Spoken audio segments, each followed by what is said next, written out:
ശക്തിയുടെ പ്രതീകമായിരുന്നിട്ടും വിനയത്തിൻ്റെ മാതൃകയായിരുന്ന ഒരു മഹാപുരുഷൻ, കൃഷ്ണൻ്റെ ജ്യേഷ്ഠ സഹോദരൻ.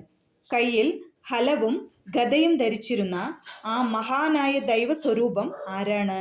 അദ്ദേഹമാണ് ശ്രീ ബലരാമൻ. ഹരേ കൃഷ്ണ, ഞാൻ രമ. ഇന്ന് നമുക്ക് പരിചയപ്പെടാം ഭഗവാൻ ശ്രീകൃഷ്ണൻ്റെ ജ്യേഷ്ഠ സഹോദരനും ശക്തിയുടെ പ്രതീകവുമായ ശ്രീ ബലരാമനെ. ബലരാമ ജയന്തി ശ്രീ ബലരാമൻ്റെ അവതാര ദിനമായി ഭക്തിപൂർവം ആചരിക്കപ്പെടുന്നു.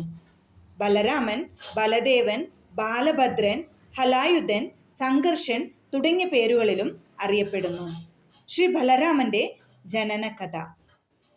വസുദേവന്റെയും ദേവകിയുടെയും ഗർഭത്തിൽ ഉണ്ടായിരുന്ന ബലരാമന്റെ ഭ്രൂണം യോഗമായയുടെ ദിവ്യശക്തിയാൽ രോഹിണിയുടെ ഗർഭത്തിലേക്ക് മാറ്റപ്പെട്ടുവെന്നതാണ് പുരാണ പരമ്പര പറയുന്നത്. അതുകൊണ്ട് തന്നെ അദ്ദേഹത്തിന് സംഘർഷൻ എന്ന പേരും ലഭിച്ചു.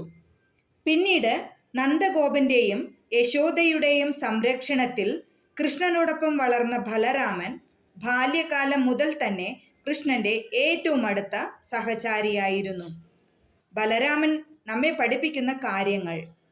ബലരാമന്റെ കൈകളിലെ ഹലം കലപ്പ കൃഷിയുടെയും അധ്വാനത്തിൻ്റെയും ഭൂമിയോടുള്ള ആദരവിൻ്റെയും പ്രതീകമായി കാണപ്പെടുന്നു.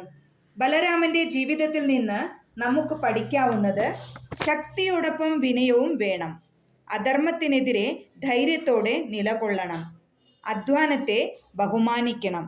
കുടുംബത്തോടും ധർമ്മത്തോടും ഉത്തരവാദിത്തം പുലർത്തണം. നമ്മുടെ ശക്തി മറ്റുള്ളവരുടെ നന്മയ്ക്കായി ഉപയോഗിക്കണം. കൃഷ്ണനും ബലരാമനും തമ്മിലുള്ള സഹോദര ബന്ധം വളരെ മനോഹരമാണ്.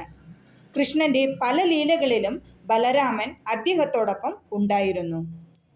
കൃഷ്ണൻ ദിവ്യജ്ഞാനത്തിൻ്റെയും സ്നേഹത്തിൻ്റെയും പ്രതീകമാകുമ്പോൾ ബലരാമൻ ശക്തിയുടെയും സംരക്ഷണത്തിൻ്റെയും ധർമ്മത്തിൻ്റെയും പ്രതീകമായി ആരാധിക്കപ്പെടുന്നു. ബലരാമ ജയന്തി എങ്ങനെ ആചരിക്കാം? ഈ ദിവസം ഭക്തർ ശ്രീ ബലരാമനെ പൂജിക്കുന്നു, പുഷ്പങ്ങൾ സമർപ്പിക്കുന്നു, ദീപം തെളിയിക്കുന്നു, നാമജപവും പ്രാർത്ഥനയും നടത്തുന്നു, നൈവേദ്യം സമർപ്പിക്കുന്നു. ശ്രീ ബലരാമൻ്റെ സന്ദേശം വളരെ ലളിതമാണ്.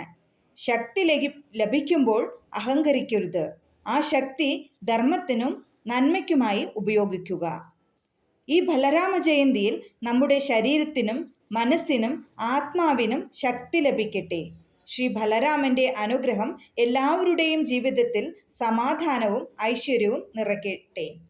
വീഡിയോ ഇഷ്ടപ്പെട്ടാൽ ലൈക്ക് ചെയ്യാനും ഷെയർ ചെയ്യാനും സബ്സ്ക്രൈബ് ചെയ്യാനും കമൻറ്റ് ചെയ്യാനും മറക്കരുത്. ഹരേ കൃഷ്ണ.